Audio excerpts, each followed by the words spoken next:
So we have Miss Aisha. Aisha Muhammad here today. And we have Derrick Williams. That's correct. ADOS. ADOS. Yes, sir. DMV. DMV. So it's chapters. Yes. That's right. Okay. All right. So you guys were at the protest on Wednesday? Yep, we were there. I got up 6 o'clock in the morning in 27-degree weather, cold toes, and went on down to the Supreme Court and waited online for about 4.5 hours. I was asked to be one of the folks that went inside to take notes on the hearing, but unfortunately, we weren't able to get in. At least I wasn't able to get in. The line had started around 12 midnight. People were out there in sleeping bags. So people were camping out there, They like were iPhones? camping out there. It was, but I think also some people paid people to stand in line for them. I think it was a little mixture. I think some other stuff was going on there, yeah. And, you know, we did it the honest way. So I did not get inside, but we were definitely down there to represent. Okay. I was actually in Canada. I was coming from Jamaica. And, you know, me and my wife, we tried to... weather. A lot warmer. We were trying to do some bootleg, trying to get the plane ticket on some cheapness. So we Okay. thought going to Canada, but by the time we got there, the customs was closed. So we ended up staying there, cold as hell in Canada. Bullshit. And then I got back, and it was Wednesday, and got off at DCA Reagan Okay. in the cold. I wasn't even dressed for it, you know. And just being pissed off, but y'all You had was shorts on? You thought you were going to be on the beach yeah, I'm on. with a pina So colada? I'm looking on my Rude Twitter. boy. I'm looking on my Twitter, and I see y'all there and everything. So that was cool. I was actually happy for my people when I saw that happen. Were y'all like this was y'all first like being active when it comes to this type of stuff, or what? No. So you guys been going to the Supreme Court and protesting a lot of stuff. Well, we've been doing other things. For instance, earlier this year, we did the HR 40 hearing, which is not. Oh, far you was from there here. too? Yeah. we were Okay. there. You saw those coons. Go ahead. Yeah, they were there in full effect. So no, it's not the first. This is the first protest, and also in regards to the subject matter, but it's not the first. It's not the first works we've done. Okay. Yeah. Same for you? This is my first protest with ADOS movement, but not my first protest in life, no. Okay. All right.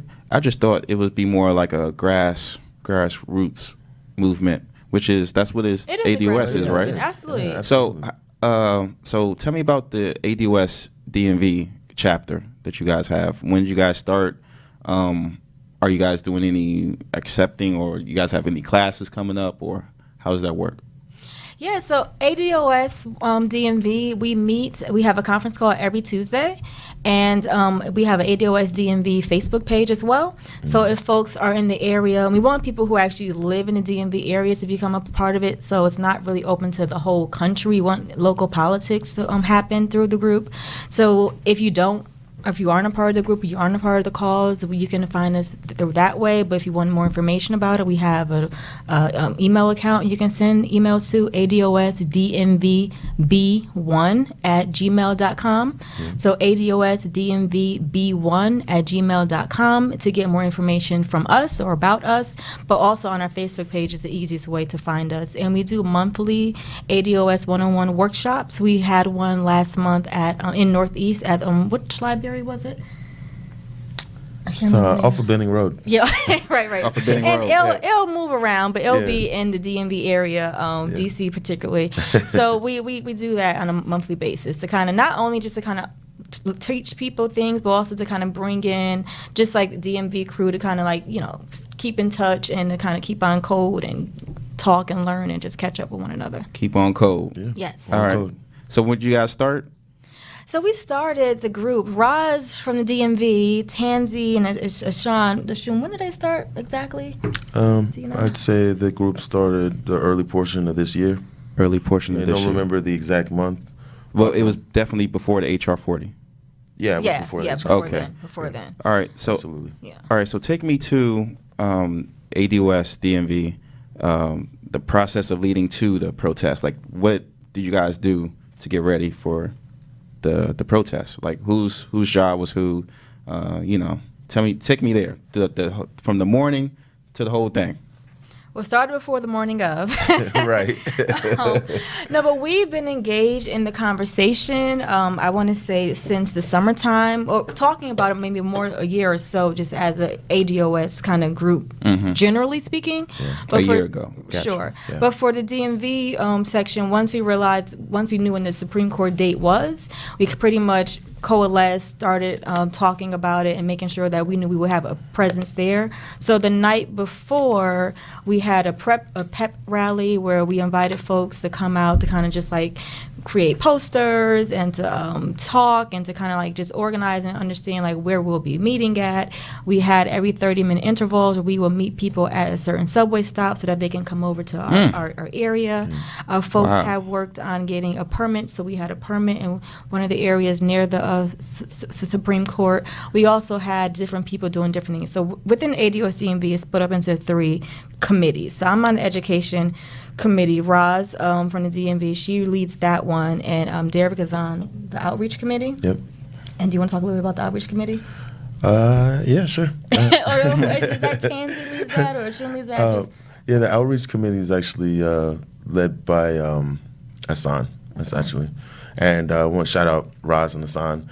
Part of the outreach committee's job was to basically set up points of contact for people that were coming from out of town, because there were quite a few people who were in the ADOS movement that were interested once they heard about the case and that there actually being a protest. Also organizing hotels or different places for people to stay as they come in. Contact points, as she said, also how we were going to actually arrange to organize having intervals of someone or groups of ADOS meeting people at specific train stops every 30 minutes. That's amazing. That type of thing. Yeah, so actually a lot of work went into it. I know that there's been some rumors that that ADOS are paid off, or, you know, that basically we're under the strings of Yvette Carnell and Antonio Moore. And I could tell you that this is an inspiration as a result of them, but there's no direct control or operation at any degree based on this actual function. She sparked something, or tone. Oh, Yvette, absolutely. they sparked something. Absolutely. And people wanted to get involved. People were wanting to have group meetups and link ups and have friendships and just start to build locally, so that we can actually get local politics done. No one had to tell us to do that. People wants to get engaged. So that's how pretty much it was all organic. Yeah. Absolutely. But folks were out there, from all over the country. On Wednesday, we have folks from Houston, we have folks from Connecticut, New York, Chicago.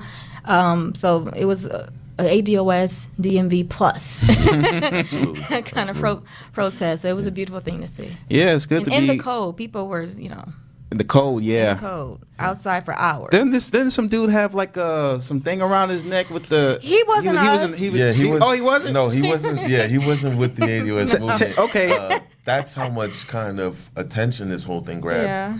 And like Aisha said, this probably started a year ago. I really started ramping up the last few weeks. Yeah. We've been involved with it the whole time. But as I think a sense of almost hysteria almost started to build up around this whole thing, that you had a lot of different people who decided that they were going to show up or were aware at least of the event. So it grabbed a lot of media attention. I think it picked up a lot of pace the last week or so. A couple of days before. Yeah, absolutely. Tell me about the STARS people, the protest, the power people. What the hell was going on with that? I said, 50 Cent, I know you ain't that damn petty. What was that? Did y'all see it? Yeah. You saw those? Yeah, so we were there. Did those people actually watch Power? Did they look like they actually watch Power? No, those people were paid. Yeah. I mean, you had... As soon as I heard it, because you could hear them coming from around the corner. Yeah. They had like a drum. Yeah, he was beating on a bucket. Beating his face. Oh, so you heard them coming. They picked him up from the metro. From the Damn. Metro, it's a DC thing. It was like one of those drummer dudes. Yeah. But so I'm online waiting to get inside. I'm like, what is that noise? So I go to the side of the Supreme Court to see what's happening, and I see all these signs. I'm like, reading the sign. I'm like, does that say STARS? I'm like, what the? Hold on, come on, man. So they were definitely paid to be Yeah. there. And they have a right to do that. They have a right to be there. But we just wanted to make sure we got across the message that it's not about a show. It's not about any individual. It's about all of our civil rights. So I think our folks did a great job who were actually, and Derrick was a part of that. People were actually outside doing the protest. So they spoke to those folks there, and they pretty much educated them, like, just this is the case, this is why we're here, these are the rights. Okay. These are the rights that we're fighting for. It's not about a show.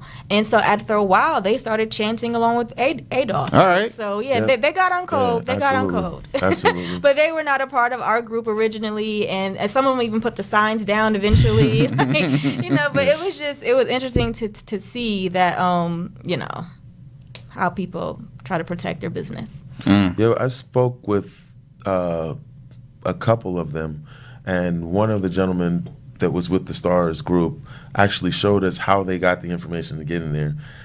And it was actually on Facebook. So it was advertised through 3 different groups. Some were from New York, some were from Baltimore, some were from the D.C. area, essentially. And some type of way it was routed through Black Lives Matter, which was interesting to find out, right? Right, yeah.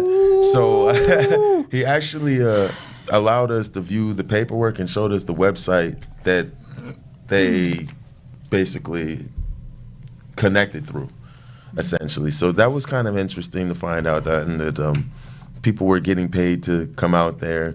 But she's right. They pretty much ended up coming under the control of ADOS. I mean, once we started to canvas and say what we say and make our presence known, they started to look at us and were like, who are these people? They're not paid. You know what I'm saying? They're not paid, right? So they got on board, but that was a good number of them too that were ADOS, we found out. And even the gentleman who was on the bullhorn that was leading them actually gave Was Tony Yayo? I don't know who he Lloyd was, Banks? but somebody said that they recognized him. I don't know if that's true or not, but they recognized him in regards to Black Lives Matter. But he did actually say that he was ADOS and gave the bullhorn to actually the chapter leader, Roz, to actually kind of take over the whole thing. So even though they were paid off, they actually ended up chanting ADS slogans. Yeah. So it was kind of interesting to see that at the end of the day. So was there any Black Lives Matter people there? Not that I could tell. Yeah, they weren't there protesting. They didn't make themselves known. So if they were there, they weren't organized. If they weren't there. an organized group. Yeah. NAACP? No. Yeah, they were there the day before with DACA. Oh, I saw that picture that they posted. Yeah. All of them holding the thing for So DACA, supporting. They did a rally with DACA the day before, home rally. And we were told that the NAACP would be having representatives come down. We just weren't aware that it was going to be the day before. So, no CBC. They were early. They were a little early. We're gonna keep it 100. Like at the end of the day, so when people hear this, that they're able to hear, cut through the from people who were there, cut through the fray on the ground from 6 a.m. until that late afternoon. Absolutely. So yeah. Okay. So when this going on, like what time did the case happen? Like we saw Bryon come out. It started around 9:30. Yeah. Around 9:30ish. Yeah. Okay. Yeah. So can we talk about the lawsuit and how we got there? Let me just read a section of the actual law just for clarity's sake, and then we'll talk a bit about this case directly. So the Civil Rights Act of 1866, it reads as so. That all persons born in the United States and not subject to any foreign power, excluding Indians not taxed, are hereby declared to be citizens of the United States, and such citizens of every race and color, without regard to any previous condition of slavery or involuntary servitude, except as a punishment for a crime whereof the party shall have been duly convicted, shall have the same right in every state and territory in the United States to make and enforce contracts, to sue, be parties, and give evidence, to inherit, purchase, lease, sell, hold, and convey real and personal property, and to full and equal benefit of the laws and proceedings for the security of person and property as it is enjoyed by white citizens, and shall be subject to like punishment, pains, and penalties, and none other and to none other any law, statute, or ordinance, regulation, or custom to the contrary withstanding. So in a nutshell, this law gives blacks the right to make and enforce contracts. So this law is on the books for any of us to use when needed. So it's not like, what's the point of having a law if we're not ever going to use it? So Byron Allen using the law he has the prerogative to use this law, as does you, as do I. So I just want to make that point clear. Yeah, a lot of people at the workplace, they might fire you just because they don't like your hair. Just because they don't like your hair, they don't like the way you talk, for a lot of ridiculous reasons. So he has the right to bring this case forward, And also, just really quickly, I'll say Comcast brought this case to the Supreme Court, not Byron Allen. We'll talk a little bit more about that. I don't know if Derrick wants to jump in there. Yeah, that's right. So basically, a couple of years ago, Byron Allen was essentially calling Comcast and Charter, trying to get 7 of his channels picked up by Comcast or Charter. It didn't come to fruition, essentially. At that point in 2015, he decided to file a discrimination suit in regards to that. So it went to a lower level court. It was dismissed by a judge named Hatter, essentially. And then it was picked back up again by the 9th District Court, who found grounds under basically the 1866 Civil Rights Act clause, which essentially means that there has to be a motivating factor. And that's kind of what this whole case is about. What Comcast essentially is looking for the Supreme Court to rule on is the but-for or a deciding factor, which basically means it would have to be 100% of the reason why racism in this case, or discrimination, would have to be the reason why Mr. Allen would have to prove that they discriminated against him. It can't be a factor in it. Maybe they also didn't like the color of his shoes, or he's not tall enough. It has to be 100% of the reason, which makes a high bar. Yeah, any type of case of discrimination nearly impossible. And also the fact that no lawyer is really going to take up that case based on issues with contingency. I mean, so if a lawyer doesn't feel like that they can win a case because the bar is extreme, you really have no chance of being represented. So that's what it is. So in a nutshell, to kind of simplify it, it's the but-for aspect, but what Mr. Bryon is essentially standing on is a motivating factor, that discrimination or racism is a reason, not maybe all of the reason, but is a factor, a motivating factor for them not to do business with him. Mr. Estrada, who's representing essentially Supreme Court, DOJ, Comcast, is arguing that it needs to be a deciding factor, that at the end of the day, they needed to be making a decision based on this one sole thing, which would be discrimination or race. And so that was the deciding factor of which they chose not to do business with him, which is ludicrous. So I gotta show an email of them calling me a monkey and saying they want to fire me because I'm a monkey or something like that. And a whole lot of emails. I gotta have more than one email. Not just one, because you have to build a case, right? I gotta build my case. So one email may not do it. You have to have a history of it. Just like what Derrick was saying, 100% of the reason why it has to be because of race. So you have to prove that, and you need a whole lot of stuff to prove that. I gotta show the. You gotta show. I gotta show the what's it called? The little ropes hanging down. I gotta show that too. I gotta take a picture of that. You gotta show all of it. But then Comcast can be like, no, he was just hanging from there. Or they can say that's 30% of the reason, but the other 70% is because you come in late, or we don't like the way you smell, or other stuff, right? So that's just too high of a bar for folks to have to fulfill. And as Derrick said, people are not going to be able to get lawyers to represent themselves in this case because the standard is too high. It will be a loser. The case will be a loser. How would you prove that? Yeah, and how and they understand that like, and apparently even some of the current Supreme Court justices understand that how would you prove that your email is indeed the reason why that they didn't hire you? Like she said, you need so much other evidence to link that to say conclusively this is the reason why. The news, the email, and not just a one-off. Not just a one-off. So it's not logical. It's not a practical means to actually rule on something. And from everything that I've gathered, Justice Kavanaugh and Kagan have even said that it seems like that there's grounds for a motivating factor in regards to Mr. Allen. Kavanaugh said that? Yeah. Oh. So from the articles that I've read and all that, we haven't spoken directly, but That's your boy. but, beers and but shit. the articles seem to be repeating themselves that 3 of the justices do agree that there seems to be a motivating factor here, that there is something here, obviously. And let's also remember that this is actually this is a complaint. So this is the first steps for Mr. Allen in the sense that he has the complaint. And then after that, he's going to have another portion where basically he's going to get to state the case.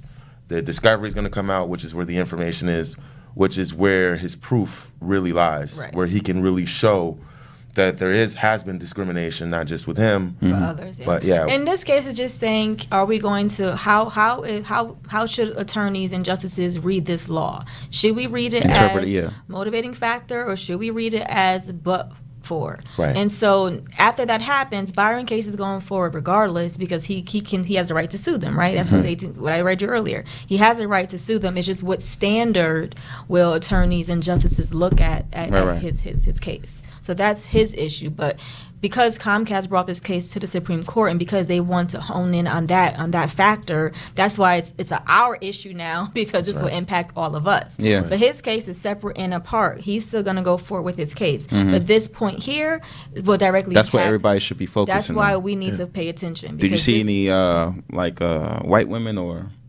minorities there or humpbacks? Not for this particular You case. see anybody? No. Nobody was there for repping? Not organized in that fashion. We had a lot of folks, this is DC, right? So we had a lot of folks who were just there literally just as tourists. Yeah. And so because getting to the Supreme Court is free, so you have people who just they bring classes and students to just kind of come in and sit in and see cases. So you have everybody there, but we were the only organized group that were there particularly for ADOS and particularly for this law. Yeah. Okay. Yeah. So when it comes to people or Bryon Allen, people are they're saying that why is he bringing this up? Why is he using the 1866 when he hasn't done no black stuff? He hasn't done any black shows. He got a white wife. What y'all think about done that? any black shows? I know this is like silly season. It's almost like, do we not have Google anymore? I mean, he does black content, and regardless of that, Bryon Allen has a right, just like everyone at this table, just like everyone in this country, to bring this law. Like it's not just people are so focused on him as the person and not looking at the issue. Because the issue, Bryon didn't bring the case to the Supreme Court. Comcast did. And Comcast is trying to fight that motivating factor to get it to be a but-for factor or standard. Right. So that's the issue.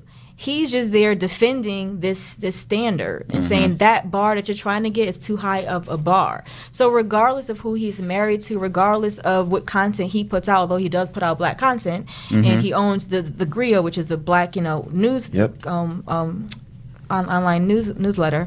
So he does that, and I'm sure he has other shows. I don't watch that much TV. The black judge from divorce court, he has Maybelline. I said mom, Judge Maybelline. Yeah. Mom's Mabel. Yeah,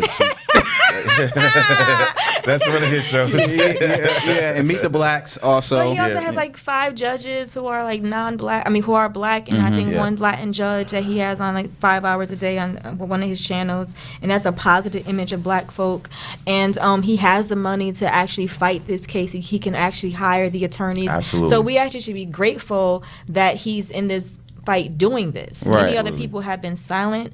Many other people who are in the industry who this will directly impact have said nothing. Right. Yeah, Not publicly, and saying things in silence, that doesn't help. I agree. So Bryon has taken that on, and again, he did not bring this case to the Supreme Court. Comcast did, and they're the ones trying to gut this bill that would impact all of us. So I think we need to kind of get out of the personality and who you're married to and da-da-da-da-da. That's just silly season stuff. A lot of other people's hands are tied. Yeah, he's a free black because- man. Yeah. Yeah, I don't think people recognize how large Comcast really is. That Hands that on it everything, has yeah. 7 networks or 7 channels that are black targeted. So the black people are there. They're just not in any not type owning, of control, when it comes to the Capitol.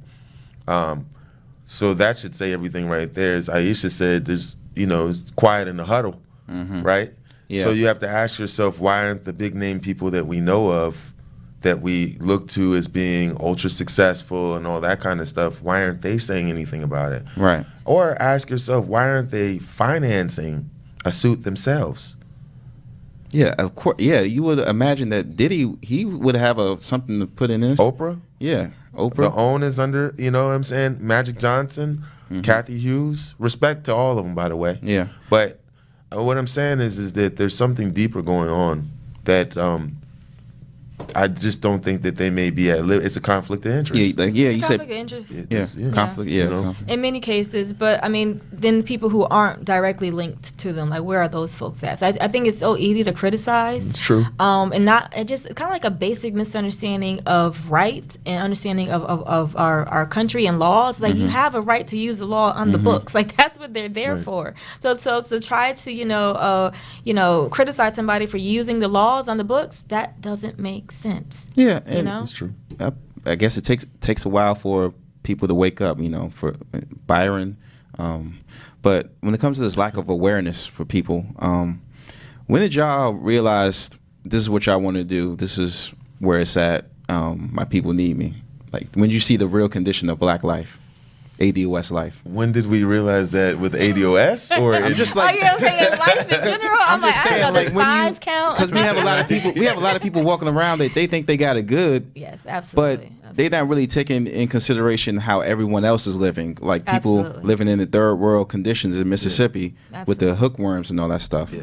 But yeah, okay. When did y'all get hooked to Breaking Brown? So I've been following Yvette Carnell since, oh God, maybe like 3 years ago when she had a show with Irony, when she too. broke off with that and did her own thing. Even before that, and just one thing about Yvette is just she's so brilliant and she's well researched and she's well spoken, and so different ideas and thoughts and feelings that I had been having like just over the years, like, am I the only person that sees this? Does no one else get this?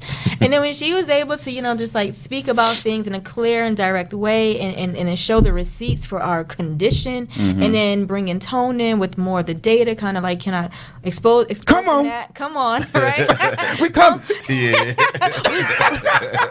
We here now. We got 1,500 in the chat. Come on. Right. Tone talked. We got 2 million in the chat. It's gonna be like 100,000 later. He goes in. He's so funny. But anyhow, I'm not guessing. He said, I'm not guessing. I know that's right. So clearly we are the early adopters. Yeah. and I think it's important to kind of not just have the data, not just read the books, but to then be able to articulate our people's condition and then our people's need. And it's kind of just like, at what point are you going to say, okay, I have to get in this fight? At what point are you going to say, okay, this is my folks too? You may yourself be doing fine, but then I would never forget, I think Yvette, or maybe one of them said on one of their shows, like, you may be good, when we had the tax cuts, but your cousin might be calling you because her Section 8 is going to get cut. Now you got to give her money. Now you got to be government for her. Right. And so you see that in your own life where you may be doing fine, Right. but then you got to constantly be giving and helping in ways that you understand is not their fault, but the structure we've just been like kind of screwed from the beginning, right? From never getting reparations, from slavery through Jim Crow, through so many, mass incarceration, redlining. I mean, you just name it, right? And we've been getting the short end of the stick. So it's kind of just like, at what point do you speak up? And as a person who is aware, as a person who's well read, as a person who knows the data now, I don't see any other way but to get involved. The decadent veil. That's what I gotta say about that. Like, A lot of people, the decadent veil is like, It's a problem. I think that's one of the most problem. powerful definitions or concepts that we have. I think most black people don't know, but if they really understood what that is in context, I mean, that explains a lot of what's going on among us. I got on to Yvette probably like late 2016. First, I didn't like Yvette. Yeah, me neither. I went past Yvette I saw her on YouTube and I listened to what she was talking about. We American. I'm like, yo, who is this chick? You know what I'm saying? And so, I actually learned about Yvette through Dr. Boyce Watkins, who I was watching at the time early. Yeah. But I didn't know that she was linked with him. Some type of way, Twitter has a way of being able to pull people down into the cache that are linked. And so I listened to her. She was with Army at the time. And I wasn't really attracted to what she was saying. I grew up Rastafarian, Pan-African, so the idea of a pride in being American, I have to be honest, that wasn't there for me. It's hard for them to embrace that flag. Yeah, absolutely, and just an Americanism, if you will. I was black, but not American, as if that encompassed everything. As a black American or American black or American descendant of slavery. So I came into Yvette in 2016 with Army, and I think about 3 months after I had first heard Yvette's show, or some of it, and I didn't like it, that's when I saw some other segments, and they started to kind of pull me in slowly. And as I started to begin to understand that this was kind of about, it was like a multi-dimensional, really dynamic thing that she was talking about, that you can't really fit it all in one show, and you really have to keep following them to really get the gist of this. Right. My mind started to change slowly. I started to understand that she was correct about things, that there's a heavy cognitive dissonance that exists among all black people, but in specific among the ADOS or the descendants of U.S. chattel slavery. And that she was kind of tapping into our own identity. And so that was something that wasn't attractive at first. I have to admit that, because I don't think I really, with all of the black history that I knew, I didn't really understand the wealth that was in that. And I'm highly grateful and thank Yvette Carnell and Tone for that, for kind of putting that, slapping you in the face. Yeah, it's the ugly truth. She's gonna slap you. Yeah, at the end of the day. I wasn't really. I called on to her. I don't know where I started. I started from Claude Anderson, and Me too. And then that led me to, I don't know. I was watching Boyce for a while, but I didn't really like Boyce. And then she was with Army, and I didn't like her because I was like, why she look like that? Why she talking like that? Right. And then she was speaking facts, and then it just, like you said, the facts and the way she delivered it. She's surgical with her shit. She's surgical. Yes. And she grew. Yeah. So as she evolved, she was able to articulate it better, and it all started to come together. Yeah. Because technically, we're following her before there's actually an official ADOS. It's Breaking Brown. Right. You know what I'm saying? She was just a place to go to for your political education, right? Right. And then at some point, you're like, okay, this thing is getting big. People are here and we're with you, and you have this captured audience. Now, what do you do, right? And so that's when, like, the idea with the ADOS came in, Right. and then you're like, okay, now that we have this identity, right, and we're a political movement with a specific identity, now what's next? Because you always say, okay, ADOS 101, we kind of just got to learn, you kind of following the Fred Hampton, Right. So you kind of do the political education, then get organized and get active. And I don't think she realized like how big this was happening and how fast it was going. So people are like, we need chapters. We got to make it happen. We want to get involved today. So then the chapters just started to come out of all over the place. I think Chicago maybe first, and somewhere in California. So people just started to do it on their own, and then she'll check in with her and get guidance from her and leadership from her. But I don't think she realized it would happen this fast. That the need and the energy was there. You know? It was like, for me, it was like sort of like watching like an artist, underground artist that you like so much. Agreed. But then you hear all these other people like try to hop on, like, nah, you ain't, nah. You ain't want to share. Yeah, but she actually made me want to get involved with my NAACP chapter. So let's speak on Project Takeover. Okay. How is that going into the churches and going into these bourgeois places and try to get some change? But what y'all think? Well, I think it's a brilliant idea. I think she's right in the fact that we can't keep walking away from organizations. We can't keep walking away from the things that our people built and just saying, forget about it, And the fact that they already have a structure, they already have capped the audience, they already have like the groundwork done. it doesn't make sense for us to try to recreate the wheel another way. Mm-hmm. We have the knowledge, we have the education, and I think we don't approach any of these agencies or organizations, arrogantly. You join, you maybe sit there quietly, maybe not, and you kind of just become a part of the membership. And then, like with anyone else, you just start dropping the bucket, start dropping the dimes, dropping the dimes. Mm-hmm. If you're in an area like PGC, where you have a lot of You people. say PGC? Oh, Yeah. my bad. Yeah, PG County. She brought a new lingo up in there. It's cool though. I like that kind of PGC. Oh, right. In the PGC. Snoop Double OG. Regulate reparations. Well, yeah, we need all of that. Yeah. So get them all on a track. We're about to get you on a track. Hey, it's been a while. But so if you have a capture audience like that, we have lots of people, and you can kind of go in there maybe a little earlier, and you can kind of have it's easier perhaps to kind of have your own agenda, right? Mm-hmm. But if you're somewhere else where you don't kind of have everybody's kind of on board just yet, then you kind of do it slowly, and you kind of drop dimes here, you share information here. Like, I mean, I used to send people Yvette's videos. Those videos are 2 hours long, without even looking at the videos. Like, oh, I'm not watching that. I'm just Right. like, okay, just do the first 30 minutes then. Right. Then I'm like, okay, just watch the first hour of this. So you kind of have to like feed people. Unfortunately, Small doses. Unfortunately, you got to do it in small doses, right? Because some people it's just too much. They get overwhelmed and they just get turned off. But one point that they also bring up that I'm in full agreement with, they're like, I don't have kids. I'm like, neither do I. I'm like, we're doing this for y'all's kids. Right. Like, so people who have families, people who are just trying to make it happen, you have to understand that this impacts all of us. Yep. And particularly you and your prodigy. Like, you got to get on board. But I think once you also, I'm sorry, I'll let you get into it. No, you go. I think once you also bring the data out, once you share that information with people, there's no running away from that. Yeah. There's no running away from that. Yeah. Even though you may still be a bootstrapper, you may still have all these ideas of what you're going to do in business, you're going to open and all this stuff. And you realize, okay, but I'm undercapitalized. And I don't have an in, and I don't have distribution. So I got to now sell my product or whatever at this crazy rate that black folks can't afford. Right. And now they got to subsidize all this other stuff because I don't have the plug. Right. So I think once you realize... Plugs, no outlets. Plugs and no outlets, right? So once you realize that, and then you see it within your own life, like there's a meme going around that's so funny.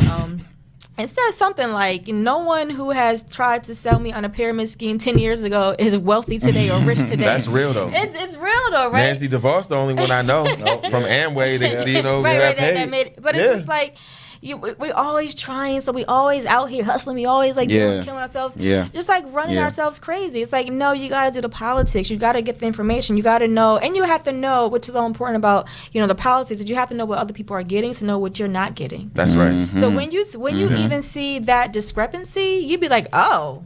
Right. Like, people be complaining about people being on welfare, but do you know how much government welfare goes to corporations? Like, and you talking about Amazon, the kids, Right. the mama that getting food for her babies versus people who are billionaires. So when you see those disparities, like, for example, I mean, our wealth gap has just expanded just over the past few decades, right? So we have research that says that in 1983, black median worth was like $6,800. In 2013, that went down to $1,700. Meanwhile, white median is at 100,000 plus, right? 100,000 to 1,700. That gap is like almost 60 times. It makes no sense. And there's no, when you built the richest country in the world, you should not be the poorest in this country. It doesn't make any sense. So I think when you put it to people like that, sometimes they come along, sometimes they won't. And if they don't eventually get in line, then they go to the wayside. That's all. Yeah, I agree. I think that this is catching on fast, but you have to break down. The mind has to kind of break down with this. It seems kind of simple in a sense. Some people would like to think anyway, the hashtag, that's all it is. But it really isn't, because to understand all of the information that's going on underneath there, with what she just said, actually. So I feel like, you have to push it into the church, because the church is historically one of the few places, that black culture actually has. It's like an epicenter of black culture. And I feel like too, you could actually get to the most amount of people the quickest if you were to do that also as well, people are more inclined to listen to their pastor than they are to listen to Anyone else. even their brother or their mama. You know, in some cases, you know what I mean? So I think it's necessary. I think the easiest way to do that would be for people to actually have private consultations with their pastors or their ministers so that eagles don't flare, people are not on the spot, or it gives people a chance to kind of digest the information. Because there will be pushback. I mean, if you're doing well or seemingly doing well, you may not see the same thing. Exactly. Or be you already willing, got your biscuits. There you go. You know what I mean? Yeah. So at the end of the day, black boomers is but like. the crazy part, just so many of those people, they may have a decent income, but when we talk about wealth, people get caught up in income a lot. Yeah. So you could be making a good income, but then your wealth level is just low because you have debt, right? So black people have more debt, particularly people who went to college, because we don't have the money to pay for college out of pocket, right?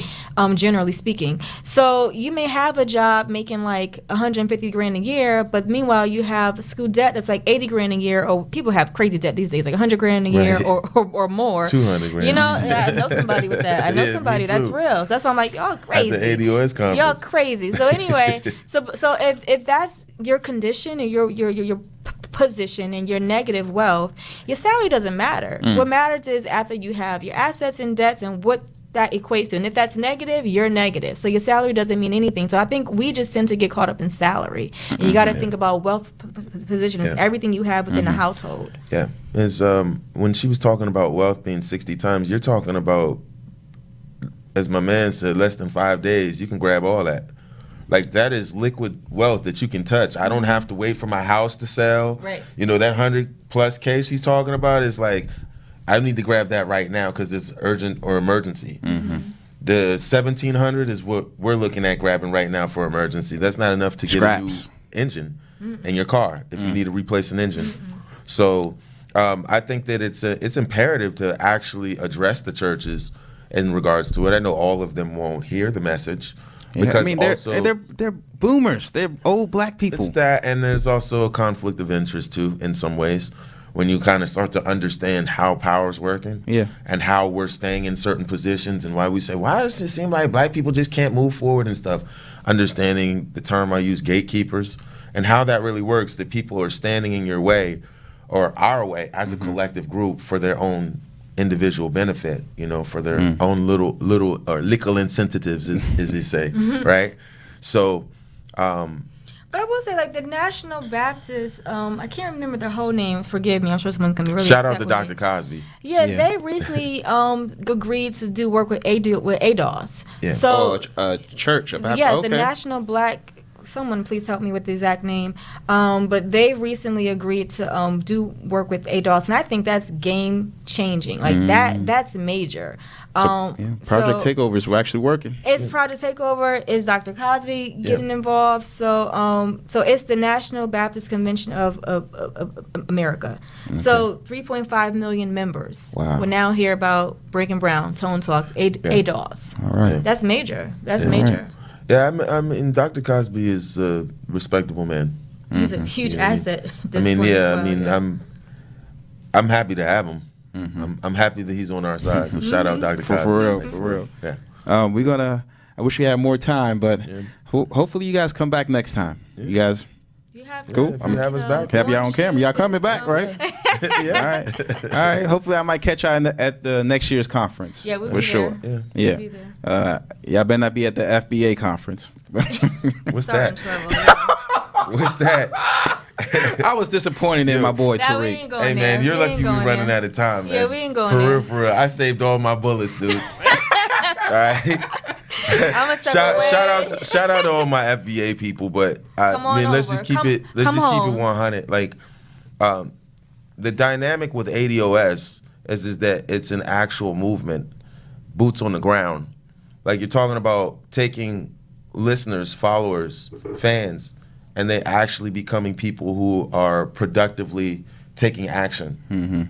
I'd say that that's a major difference between the two groups, if there's even a difference. We're talking about the same lineage, people, the same yeah. people. Same people. But one's activated and one is not activated yet. They can become Right. activated. Come on over. Right. They're all welcome. They're all welcome. You got to read the literature, read the data, and you're welcome to come home. Where can they get the data, and where can they sign up for the ADOS? ADOS101.com. You have our Black Agenda there. You have the reparations program that we're hoping to get past there. So ADOS101.com. Yeah. All right. Absolutely. Cool. Thank you Come guys. on home. Everybody Come on back. Come on back. All right. Respectfully. Respectfully. I'm gonna get my libations.